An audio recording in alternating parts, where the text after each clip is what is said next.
బాగున్నారా? దేవుని పరిశుద్ధ నామమునకు స్తుతి కలుగును గాక. ఆ దేవాది దేవుడు ఎల్లప్పుడూ మిమ్మల్ని మీ కుటుంబాలని దీవించాలని దేవుని ప్రార్థిస్తూ ఉన్నా. మనము ఒక నిమిషము ప్రార్థన చేసుకొని వాక్యములోనికి మనం వెళదాం. ప్రార్థన చేసుకుందాం. పరిశుద్ధుడు అయిన మా గొప్ప తండ్రి, సర్వోన్నతుడా, నీకు వందనాలు, స్తుతులు, స్తోత్రములు. ఇంతవరకు మమ్మల్ని సురక్షితంగా కాపాడి ఈ కరోనా తెగులు మా తండ్రి మమ్మల్ని చుట్టి రాకుండా ప్రతి కుటుంబాన్ని, ప్రతి బిడ్డని నువ్వు కాపాడుతున్నందులకై కృతజ్ఞతాస్తుతులు చెల్లించుకుంటూ ఉన్నాం. మేము నీ లేఖన భాగాల నుండి మా తండ్రి నీ మాటలను, వాక్యమును మేము ధ్యానిస్తూ ఉంటుండగా నీ యొక్క సన్నిధిని మాకు తోడుగా ఉంచమని యేసునామములో దీనంగా ప్రార్థించుకున్నాము తండ్రి, ఆమేన్. దేవుని ప్రజలారా, మనము పరిశుద్ధ బైబిల్ గ్రంథంలో నుండి కొన్ని లేఖన భాగాలు మనము చదువుకుందాం. పరిశుద్ధ బైబిల్ గ్రంథం ఆదికాండము 11వ అధ్యాయం 7 నుండి 9 వరకు మనం చదువుకుందాం. కనుక మనము దిగిపోయి వారిలో ఒకని మాట ఒకనికి తెలియకుండా అక్కడ వారి భాషను తారుమారు చేయుదుము రండని అనుకొనెను. అలాగున యెహోవా అక్కడ నుండి భూమి అందంతటా వారిని చెదరగొట్టెను. కనుక వారు ఆ పట్టణమును కట్టుట మానిరి. దానికి బాబేలు అను పేరు పెట్టిరి. ఎందుకనగా అక్కడ యెహోవా భూజనులందరి భాషను తారుమారు చేసెను. అక్కడ నుండి యెహోవా భూమి అందంతటా వారిని చెదరగొట్టెను. ప్రియమైనటువంటి దేవుని జనాంగమా, ఈ చదవబడినటువంటి లేఖన భాగముల యొక్క సందర్భాన్ని మనం గమనించిన ఎడల దేవుని ఆలోచనకు భిన్నంగా నరుల యొక్క ఆలోచన ఇక్కడ మనకు కనిపిస్తూ ఉంది. అలాగే దేవుని యొక్క ఆజ్ఞను నరులు లక్ష్య పెట్టడం లేదు అన్నటువంటి విషయాన్ని కూడా ఈ యొక్క చదవబడినటువంటి లేఖన భాగంలో మనం చూడగలం. కనుక మనుషుల యొక్క క్రియలను బట్టి దేవుడే ఆ భూమి మీదకి దిగివచ్చి వారిని తారుమారు చేసినటువంటి సందర్భము ఈ మనము చదువుకున్నటువంటి బాబేలు అనేటువంటి ఈ మాట పరిశుద్ధ బైబిల్ గ్రంథంలో దాదాపు 300 పర్యాయాలు వ్రాయబడి ఉన్నది. ఈ మాటకు అర్థము గందరగోళము లేక తారుమారు అని చెప్పవచ్చు. ప్రస్తుతము భూమి మీద ఆ బాబేలు అనబడినటువంటి ఆ ప్రదేశంలో బబులోను అనబడినటువంటి ఒక మహానగరము అక్కడ నిర్మించబడింది. కాలక్రమాన ఆ బబులోను కూడా నెబుకద్నెజరు చేతిలో నిర్మూలమైపోయింది. ప్రస్తుతము బబులోను అక్కడ లేదు. అయితే ఈ దినము మన యొక్క అంశము బబులోను. ప్రియమైనటువంటి దేవుని ప్రజలారా, బబులోను ఎవరు నిర్మించారు అనేది ఒకసారి మనము గమనించినట్లయితే ఈ బబులోను నెబుకద్నెజరు అనేటువంటి రాజు ఆ బాబేలు అనబడినటువంటి ఆ మహాగోపురము స్థలములో మహాపట్టణమును ఆయన నిర్మించాడు. ఆ మహాపట్టణం యొక్క పేరే బబులోను. ఈ బబులోను ఎలా ప్రారంభమైందని ఒకసారి మనం గమనించినట్లయితే బాబేలు అనబడినటువంటి ఆ మహాగోపురాన్ని నిమ్రోదు అనబడినటువంటి ఒక పరాక్రమశాలి దాన్ని నిర్మించాడు. ఎవరు ఈ నిర్మోదు అంటే అతను కూష్ కుమారుడు. ఈ కూషు హాము కుమారుడు. అంటే హాముకి ఈ నిమ్రోదు మనవడు అవుతాడు. జలప్రలయం తర్వాత నోవహు సంతానము వారు తూర్పున పడి వారు వెళుతూ ఉండగా వారికి కనిపించినటువంటి ఒక మైదానం,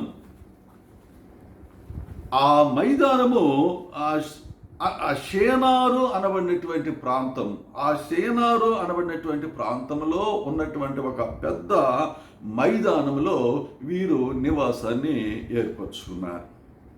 అంటే అప్పటికి భూమి మీద ఒకే భాష ఉన్నది. దేవుడు జలప్రలయం తర్వాత ఆ నోవహు సంతానానికి ఆయన ఏమని ఆజ్ఞాపించాడు? మనము ఈ మాటలు మనము గమనించినట్లయితే, మీరు ఫలించి అభివృద్ధి పొందండి, ఈ భూమి అంతా విస్తరించండి అన్నటువంటిది వారికి దేవుడు ఇచ్చినటువంటి ఆజ్ఞ. కానీ వీరేం చేస్తూ ఉన్నారంటే, వారు తూర్పు వైపు నుండి బయలుదేరి వెళుతూ ఆ సేనారు ప్రాంతంలో వారి నివాసం ఏర్పరచుకొని అక్కడ వారు ఒక ఆలోచన చేశారు. ఇక్కడ మనము ఆకాశమంత ఎత్తైనటువంటి ఒక గోపురాన్ని మనము నిర్మించుకొని ఇక్కడే మనము ఉందాము అన్నటువంటి ఆలోచన చేసి వారు ఒక పెద్ద గోపురాన్ని కట్టడం ప్రారంభించారు. వారికి ఉద్దేశాన్ని మనం ఒకసారి గమనించినట్లయితే,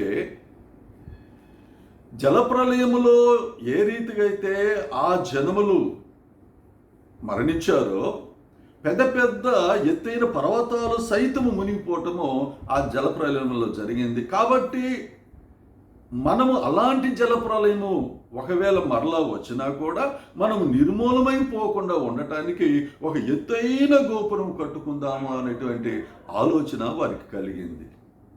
రెండవ విషయము ఏమిటంటే, మనము ఇక్కడి నుండి చెదరిపోకుండా అందరము ఒక చోటనే ఉందాము అన్నటువంటి ఆలోచన వారికి కలిగింది. అంటే ఇప్పుడు ఆయా పట్టణాలలో, పెద్ద పెద్ద నగరాలలో ఉన్నటువంటి ఆ యొక్క అపార్ట్మెంట్లు అన్నటువంటి అవి ఆనాడే ప్రారంభమైనవి అన్నటువంటి సత్యము మనం ఇక్కడ గ్రహించాలి. అయితే వీరి యొక్క ఆలోచన దేవుని యొక్క ఆజ్ఞకు వ్యతిరేకంగా ఉంది. ఇంకా వాటి గమనించినట్లయితే మనము 11వ అధ్యాయం 4వ వచనంలో మనం గమనించినట్లయితే వాళ్ళ యొక్క తపన పేరు సంపాదించుకోవాలి అన్నటువంటి ఆ తపన కూడా వారిలో కనిపిస్తూ ఉంది. అలాగే దేవుని యొక్క ఆజ్ఞను, దేవుని యొక్క ఆ యొక్క చిత్తాన్ని వారు వ్యతిరేకిస్తూ ఒక తిరస్కార భావన వారి యొక్క హృదయాల్లో, వారి యొక్క మనసులలో కనిపిస్తుంది. ఆ మనుషులు తిరస్కార భావంతో ఈ యొక్క బాబేలు అనేటువంటి గోపురాన్ని కట్టడం ప్రారంభించారు. కాబట్టి దేవుడు అక్కడికి దిగి వచ్చి వారిని తారుమారు చేయటం అనేటువంటిది మనం చూడగలం. ప్రియమైనటువంటి దేవుని ప్రజలారా, ఈ బాబేలు పట్టణము నిర్మాణము దేవునికి వ్యతిరేకమైనదా అని అంటే నిజంగా కూడా అవుననే చెప్పాలి. అది దేవుని యొక్క చిత్తానికి పూర్తిగా విరుద్ధంగా ఉంది. దేవుడు ఏం చెప్పాడు? ఆదికాండం 9వ అధ్యాయం 1వ వచనంలో, మరియు దేవుడు నోవహు కుమారులను ఆశీర్వదించి మీరు ఫలించి అభివృద్ధి పొందుడి, భూమిని నింపుడు అని దేవుడు ఆజ్ఞాపిస్తే వీరు ఆ యొక్క దేవుని చిత్తానికి వ్యతిరేకంగా వారి యొక్క బాబేలు నిర్మాణాన్ని చేస్తూ ఉన్నారనేటువంటి సత్యము మనము గ్రహించాలి. ప్రియమైనటువంటి దేవుని ప్రజలారా, ఇక్కడ వారి యొక్క ఘనతను కనపరుచుకోవాలనుకుంటున్నారు. అలాగే వారు ఒక పేరు సంపాదించుకోవాలని అనుకుంటున్నారు. అలాగే దేవుని యొక్క ఆజ్ఞను వారు వ్యతిరేకిస్తూ ఉన్నారు. 40 దినాలు 40 రాత్రులు భయంకరంగా ప్రచండ వర్షము కురిసి భూమి భూమి మీద ఉన్నటువంటి సకల జీవరాశులు నిర్మూలమైపోయినప్పటికీ ఆ నోవహు కుటుంబాన్ని ఎంత అద్భుతంగా దేవుడు కాపాడాడో ఆ ఆ అద్భుతమైనటువంటి దేవుని యొక్క క్రియను కూడా వారు మరచి వారు ఈ విధమైనటువంటి దురాలోచన చేశారంటే ఎంత దౌర్భాగ్యము. దేవుని పరిశుద్ధ నామమునకు స్తుతి కలుగును గాక. దేవుడు ఎందుకు వారిని భూమి ఎందంతటా చెదరగొట్టాడు అన్నటువంటి విషయాన్ని మనము మరొకసారి ఆలోచన చేసినట్లయితే, ఆనాటికి భూమి మీద ఒకే భాష ఉన్నది. అలాగే దేవుడు వారిని ఆ భాషను తారుమారు చేసి భూమి అందంతట వారు విస్తరించి అనేక భాషలు, అనేక దేశాలు, అనేక పట్టణాలు ఏర్పడాలన్నటువంటిది దేవుని యొక్క చిత్తం. కనుక ఆ దేవుడు వారిని అక్కడి నుండి చెదరగొట్టవలసి వచ్చింది. అలాగే ఈ బబులోను సామ్రాజ్యము ఎలా ఏర్పడింది అన్నటువంటి విషయాన్ని మనము ధ్యానించుకుందాం. ఈ బబులోను అనేటువంటి ఈ మహానగరము లేక మహా సామ్రాజ్యము బాబేలు అనబడినటువంటి గోపురము ఎక్కడైతే కట్టబడిందో ఆ ప్రదేశంలో నెబుకద్నెజరు అక్కడ మహానగరాన్ని నిర్మించి దానికి బబులోను అని పేరు పెట్టాడు. బబులోను అనేటువంటి మాటకు కూడా అర్థము గందరగోళము అని చెప్పవచ్చు, లేకపోతే తిరస్కార భావము కలిగినటువంటిది అని కూడా చెప్పవచ్చు. ప్రియమైనటువంటి దేవుని ప్రజలారా, ఇక్కడ ఎందుకు తిరస్కార భావము అని అనవలసి వచ్చిందంటే, ఆయన ఆ మహానగరాన్ని నిర్మించిన తర్వాత తాను తన యొక్క ఆ మహానగరంలో ఆయన విహరిస్తూ ఆయన అనుకుంటూ ఉన్నాడు, ఈ బబులోను అనబడేటువంటి ఈ మహా సామ్రాజ్యమును నేను కట్టినది కాదా అని ఆయన గర్వంతో అనేటువంటి మాటలు మనము దానియేలు గ్రంథము 4వ అధ్యాయము 30వ వచనంలో మనం చూడగలం. ఈ మాటలు మనము ఒకసారి పరిశుద్ధ బైబిల్ గ్రంథం నుండి మనం చదువుకుందాం. బబులోను అను ఈ మహా విశాల పట్టణము నా బలాధికారమును నా ప్రభావ ఘనతను కనపరుచుటకై నా రాజధాని నగరముగా నేను కట్టించినది కాదా అని తనలో తాను అనుకొనెను. గమనించారా? ఆయన మాటలు నా బలాధికారము, నా ప్రభావము, నా ఘనత కొరకు నేను కట్టించినది కాదా అని తాను అనుకుంటుండగా ఆ మాటలు తన మనసులో ఉండగానే ఆకాశము నుండి ఒక శబ్దం వచ్చింది. నెబుకద్నెజరు, నీ రాజ్యము నీ యొద్ద నుండి తొలగిపోయిను, నీవు అడవి జంతువుల మధ్య నివాసము చేసేదవు, పశువుల వల్లే గడ్డి మేసేదవు అని ఆకాశము నుండి దేవుడు అతనితో మాట్లాడటం జరిగింది. ఆ వెంటనే మాదేయులు రావటము, అతనిని తరిమి వేయటము జరిగింది. ఎంతకాలము అని ప్రభు ఆ విషయాన్ని కూడా దానియేలు గ్రంథము 30వ అధ్యాయం దానియేలు గ్రంథము 4వ అధ్యాయం 31వ వచనంలో ఆయన సెలవిస్తూ ఉన్నాడు. ఎంతకాలము అంటే భూమి మీద దేవుడు మానవుల రాజ్యముపై అధికారి అయి ఉన్నాడు. ఆయన ఆ అధికారములు, రాజ్యములు ఎవరికి ఆయన ఇవ్వగోరునో వారికి ఇస్తాడు అన్నటువంటి సత్యము ఎరుగు వరకు. నా ప్రియమైనటువంటి దేవుని ప్రజలారా, గర్వం అన్నటువంటిది మనుష్యుని పతనానికి అది సాదృశ్యమైనటువంటిది. సాతానుడు గర్వించే కదా దేవునితో సమానముగా నేను ఉండాలనుకున్నాడు.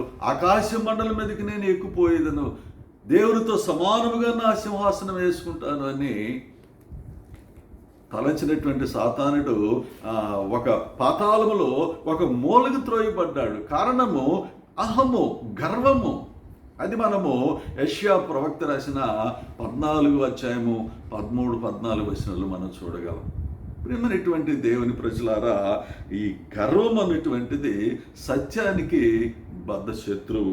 ఇంకా మనం గమనించినట్లయితే సామెతల గ్రంథము 6వ అధ్యాయము 16, 17 వచనాల్లో మనం గమనించినట్లయితే, నాశనమునకు ముందు గర్వము నడుచును, పడిపోవుటకు ముందు అహంకారమైన మనసు నడుచును అని అక్కడ రాయబడి ఉంది.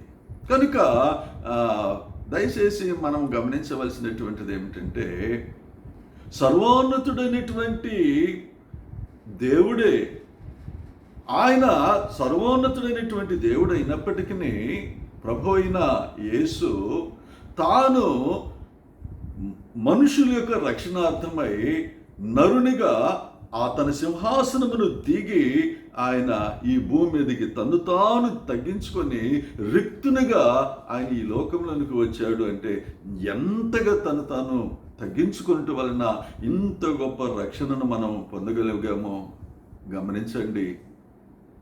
కనుక సాతానుడు తను తాను హెచ్చించుకునేటువంటి స్వభావము సాతాను స్వభావం అని గ్రహించాలని నేను మనవి చేస్తూ ఉన్నాను. విశ్వాసులైనటువంటి వారు ఆ విధేయత, తను తాను తగ్గించుకునేటువంటి స్వభావము అది దేవునికి ఇష్టమైనదని దయచేసి ప్రజలు గమనించాలని నేను కోరుకుంటూ ఉన్నాను. ఆకాశము నుండి నెబుకద్నెజరుకి ఎప్పుడైతే ఈ మాటలు వినబడ్డాయో ఆ తదుపరి జరిగినటువంటి విషయము, మాదేయులు నెబుకద్నెజరు యొక్క రాజ్యాన్ని వారు వశం చేసుకుంటారు. ఆ బబులోను నగరము పాడైపోయింది, బబులోను నిర్మూలమైపోయింది. ఆ బబులోను మరలా దేవుని యొక్క రాకడ సమయంలో అది మరలా కట్టబడుతుందని ప్రకటన గ్రంథంలో మనం చూడగలం. కనుక ఈ బబులోను యొక్క పూర్తి వివరాలు మనము ఒకసారి మనం పరిశుద్ధ బైబిల్ గ్రంథంలో మనం చూసినట్లయితే, ప్రకటన గ్రంథము 17వ అధ్యాయం 5వ వచనంలో వ్రాయబడినటువంటి ఆ మాటలు నేను జ్ఞాపకం చేస్తాను. వేశ్యులకును భూమిలోని ఏహ్యమైన వాటికి తల్లి అయిన మహాబబులోను అని వ్రాయబడి ఉంది. ఇంకొక విషయం ఏమిటంటే, అక్కడే ఇది ఒక మర్మము అని వ్రాయబడి ఉంది. ఏమిటి ఈ మర్మము అన్నటువంటిది మనం ఆ 17 ప్రకటన గ్రంథం 17వ అధ్యాయం మనం గమనించినట్లయితే, ఈ బబులోను మహా నగరం అన్నటువంటిది ఒక స్త్రీకి పోల్చడం జరిగింది. ఆ స్త్రీ ఎలా ఉంది అని అంటే, 7 తలలు కలిగిన 10 కొమ్ములు కలిగిన ఒక మృగము మీద ఆమె కూర్చుని ఉంది.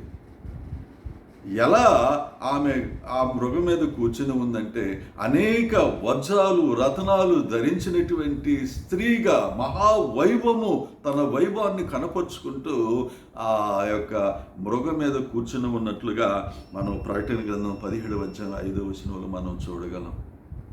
ఇంకను ఆ యొక్క అధ్యాయాన్ని మనము చదివి అర్థం చేసుకున్నట్లయితే, ఆ 7 తలలు 7 రాజులకు సాదృశ్యంగాను, 10 కొమ్ములు ఆ బలము కలిగిన రాజులు లాంటి 10 మంది అధికారులకును అది సాదృశ్యంగా ఉందని గమనించాలి. ఇంకా అనేక పండితుల యొక్క అభిప్రాయాలని కానీ మనం జ్ఞాపకంలోనికి వచ్చినట్లయితే, అది ఒక ఆనాడు ఉన్నటువంటి ఒక పెద్ద మత సంఘానికి అది సాదృశ్యంగా ఉందని మనం జ్ఞాపకం చేసుకోవాలి. ప్రియమైనటువంటి దేవుని ప్రజలారా, ఈ బబులోను యొక్క ఈ స్త్రీ ఆనాడు ఉన్నటువంటి మత సంఘం, క్యాథలిక్ ఆఫ్ రోమ్ అని కూడా అనడము జరిగింది.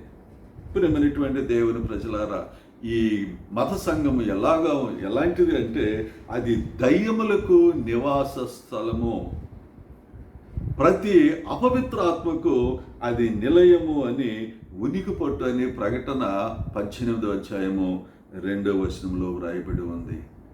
ఈ మత సంఘము ఎలాగా ఉందంటే అది క్రైస్తవ ముసుగు తగిలించుకున్నటువంటి ఒక దురాత్మ. ఇది పరిశుద్ధుల యొక్క రక్తం త్రాగింది. అనేక మంది క్రైస్తవులను ఇది సంపించింది. అంత మాత్రమే కాకుండా అనేక మంది హతసాక్షులయ్యారు. అందుకని ఇది హింసకు సాదృశ్యమైనటువంటి మత సంఘంగా కూడా మనము జ్ఞాపకం చేసుకోవచ్చు. సత్యాన్ని మరుగు చేయాలని ప్రయత్నించింది. ప్రియమైనటువంటి దేవుని ప్రజలారా, దాని పాపము ఎంత అని మనము గమనించినట్లయితే ప్రకటన గ్రంథం 18వ అధ్యాయం 5వ వచనంలో మనం గమనించినట్లయితే దాని యొక్క పాపము ఆకాశమంత ఎత్తు అని వ్రాయబడి ఉంది. ప్రియమైనటువంటి దేవుని ప్రజలారా, క్రీస్తు అనుసరులను అనేక మందిని సంపించినటువంటి ఈ మత సంబంధమైనటువంటి ఈ సంఘము మనం గమనించినట్లయితే, ప్రియమైనటువంటి దేవుని ప్రజలారా, అది విగ్రహారాధనకి నిలయంగా మారింది. అది దేశమంతా, ప్రపంచమంతా కూడా విగ్రహాలతో అది ఆరాధన నింపి వర్షిప్ ఎలా ఉంటుంది అని చెప్పని అది విగ్రహారాధన ప్రవేశపెట్టింది. ప్రియమైనటువంటి దేవుని ప్రజలారా, ఒక విషయాన్ని మనం గమనించినట్లయితే, మేరీ మాత, బాలయేసు అనబడినటువంటి ఆ విగ్రహాల్ని ఈ ప్రపంచమంతా అది ప్రవేశపెట్టినటువంటి ఆ మత సంస్థ మనము గమనించినట్లయితే అది కన్యకులను ఆకర్షించి వివాహాన్ని నిషేధించినటువంటి సంస్థ అది. అలాగే దానికి రక్షణ అనేటువంటి శిరస్త్రానం లేదు, విశ్వాసం అనేటువంటి డాలు లేదు, పరిశుద్ధాత్మ అనేటువంటి ఖడ్గము లేదు, సువార్త అనబడినటువంటి జోడు లేదు. అంటే ఇది దీనికి ఉన్నటువంటిది ఏమిటంటే ఒకటి విగ్రహారాధన. అలాగే వ్యాపారము చేసుకోవాలనేటువంటి వ్యాపార సంబంధమైనటువంటి మనస్సు. ప్రియమైనటువంటి దేవుని ప్రజలారా, దీనివలన క్రైస్తత్వమే గందరగోళమైపోయింది. ఏది సత్యమో అనేటువంటిది తెలియనటువంటి పరిస్థితుల్లో అనేక మంది ఉండటానికి కారణమైంది. ప్రియ దేవుని ప్రజలారా, మేరీ మాత దేవత కాదు అనేటువంటి సత్యాన్ని దయచేసి గమనించాలని నేను కోరుతున్నాను. దేవుడు లోకానికి సిద్ధపరచిన ఆ రక్షణ ప్రణాళికలో మరియమ్మ అనబడినటువంటి ఈమె ఒక చిన్న పాత్ర అన్నటువంటి సత్యాన్ని దయచేసి గమనించాలి.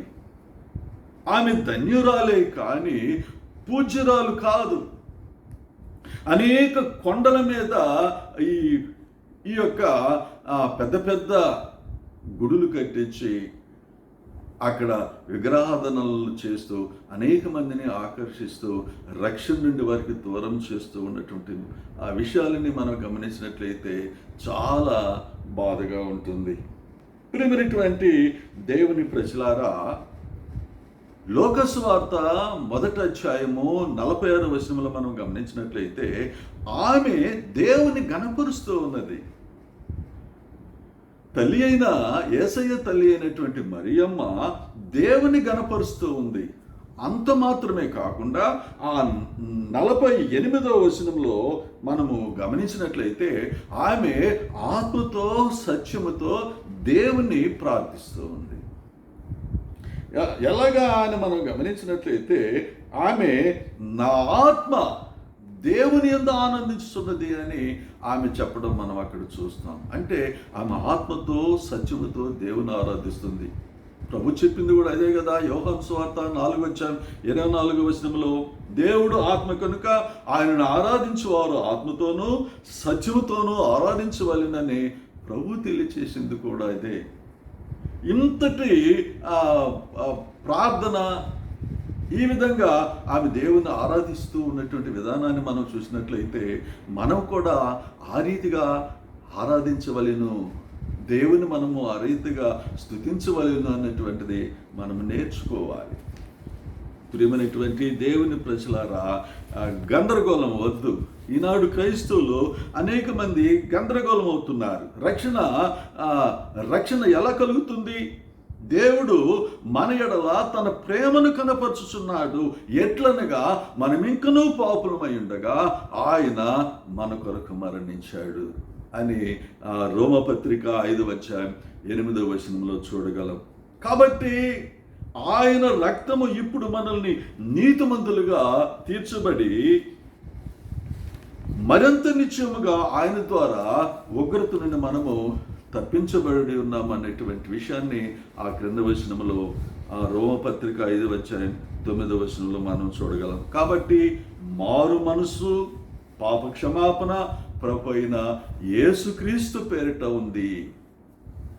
అదే ప్రభువు ఆయన పునరుద్ధారుడైన తర్వాత ఆయన శిష్యులతో ఆరోహణ సమయంలో చెప్పినటువంటి మాటలు.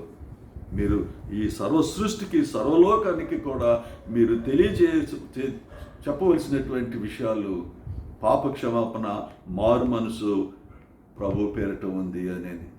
కాబట్టి ప్రియమైనటువంటి దేవుని ప్రజలారా, ప్రియ సహోదరులారా, యవన వలనను రక్షణ కలగదు, యేసు నామములోనే మనము రక్షణ పొందగలము.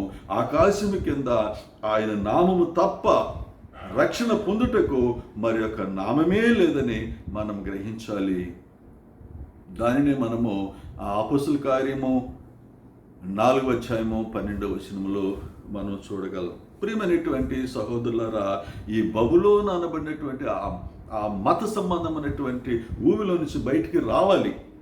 ప్రభు అయిన యేసునందు విశ్వాసం ఉంచినట్లయితే అప్పుడు వారికి రక్షణ కలుగుతుంది. ఈయన రాజ్యము శాశ్వత రాజ్యము, ఆయన ఆధిపత్యము తరతరములు ఉండును అని లేఖనం తెలియపరుస్తూ ఉంది. ఇది మంచి సమయము. ప్రభు అయిన యేసునందు విశ్వాసం ఉంచుము, అప్పుడు నీవును నీ ఇంటి వారును రక్షించబడతారు. God bless you. దేవుడు మిమ్మల్ని దీవించునుగాక. ప్రార్థన చేసుకుందామా? దయచేసి తల వంచండి, ప్రార్థన చేసుకుందాం. పరిశుద్ధుడమైన మా గొప్ప తండ్రి, సర్వోన్నతుడా, నీ పరిశుద్ధ నామమునకు స్తుతి స్తోత్రములు. మా తండ్రి, ఇంతవరకు నీ జీవపు మాటలను మేము జ్ఞాపకం చేసుకున్నాం.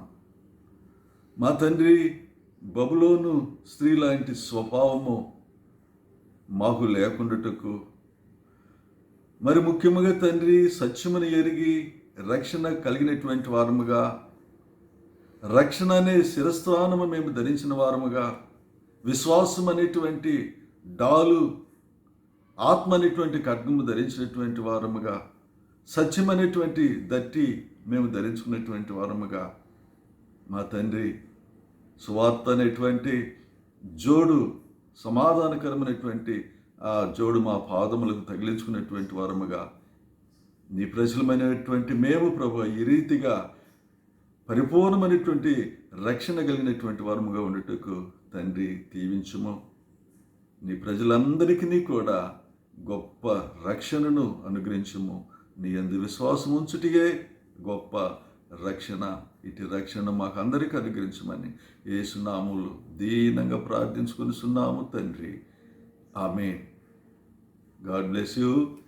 దేవుడు మిమ్మల్ని దీవించునుగాక.